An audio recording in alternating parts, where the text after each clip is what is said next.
Welcome to the Defense and Aerospace Report. I'm Vago Muradian in Arlington, Virginia, where we're covering the 29th Annual Surface Navy Association's Symposium and Trade Show. Our coverage here is sponsored by Raytheon, and we're talking to Justin Reid at Hydroid, a subsidiary of Kongsberg, who is a leading maker of unmanned underwater vehicles and a former submariner. I am.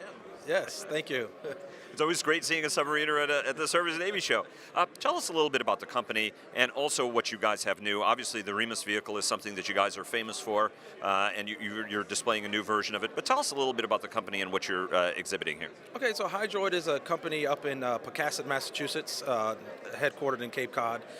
We are the sole provider of the Mark 18 program, which is EOD MCM capability for the EOD folks out in Fifth Fleet and around the world. We produce the REMUS line of vehicles also for commercial applications. So we have a MCM variant. We also have an oceanographic survey variant, all based on REMUS technology. And EOD is explosive ordnance disposal, and MCMs are mine countermeasures vessels. You guys do have this deployed, and walk us through the REMUS line, which has been very successful for you guys, from the 100 to the 600 to what you guys have on display here. Right, so the 100 is the man-portable version, rated at 100 meter max operating depth, and then they have the 600, which is a 600 meter operating depth. The 100 is a two-man portable. Just imagine two guys on a rib boat. They can pick it up, they can drop it over the side and deploy it. The REMUS 600 requires a crane. Think 650 to 700 pounds with a launch and recovery system. And those both come with full-time support from the company. Moving on to the the new generation REMUS, what you have here is the Mod 1 version, or the REMUS 100 version of NGR. So we refer to it as NGR. And what NGR brings to the table is new core electronics, robotic operating system we refer to as ROS, which is more kind of like a plug and play for payload integration.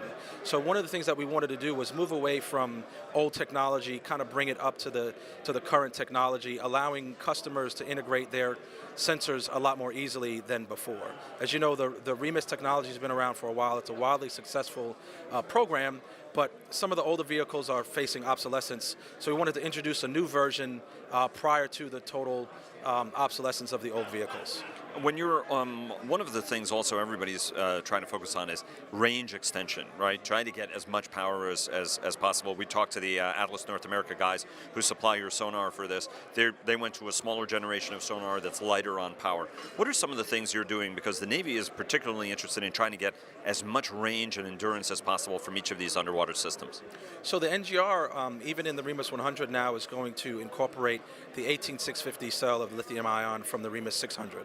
So it does have a greater range over the current version of the Mark 18 Mod 1 or REMUS 100 vehicle. And from a price point standpoint, I mean, everybody's obviously trying to drive down the cost of these systems, particularly things that could get lost. And this is about a $500,000 system or so. It's not a trivial piece of technology. What are some of the things you guys are doing to reduce that price point for the customer? Well, for one thing, the overall form factor kind of really is staying the same. We do a lot of IRAD. We invest about 6 to 8% of our internal profits back into the company. So by doing internal investments on R&D, we're saving the customers money on development. So we're not charging the Navy to develop the next generation REMUS. This is something we've done in-house with our own funding, and then eventually that savings will pass on to the customer. What are some other applications, as you look at this technology, you look 5 years out there, what are some of the features you want to bring to bear for the Navy customer? And what are some of the capabilities that you think would even be attractive on the commercial marketplace? Obviously, scientists use this system for climatological data, shore erosion and all that. What do you see as you guys look down the stream at the technology and what's going to be necessary to remain a market leader? I think it's really going to still be based on demand as far as the government contracts go. I think the Navy moving now, really embracing autonomous systems, obviously works in our favor as a AUV company. But I think that by continuing to lead in development, that we kind of are helpful in dictating where the industry goes. So, looking ahead, even with NGR, the government did not have a requirement for longer legs on the vehicle, but that's something that we're providing. They didn't have a requirement for upgraded autonomy or payload integration, but that's something that we're offering to them. And as far as on the commercial side, UAVs are a big thing. Everybody's talking UAVs. USVs have kind of been around for a while. Now the commercial market is all about UUVs. You mentioned universities. They're saying, hey, what can we do with a UUV?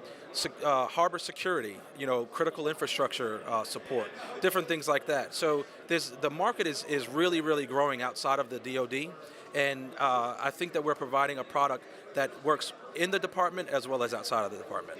Justin, thanks very much for joining us. Hey, good to be here. Thank you.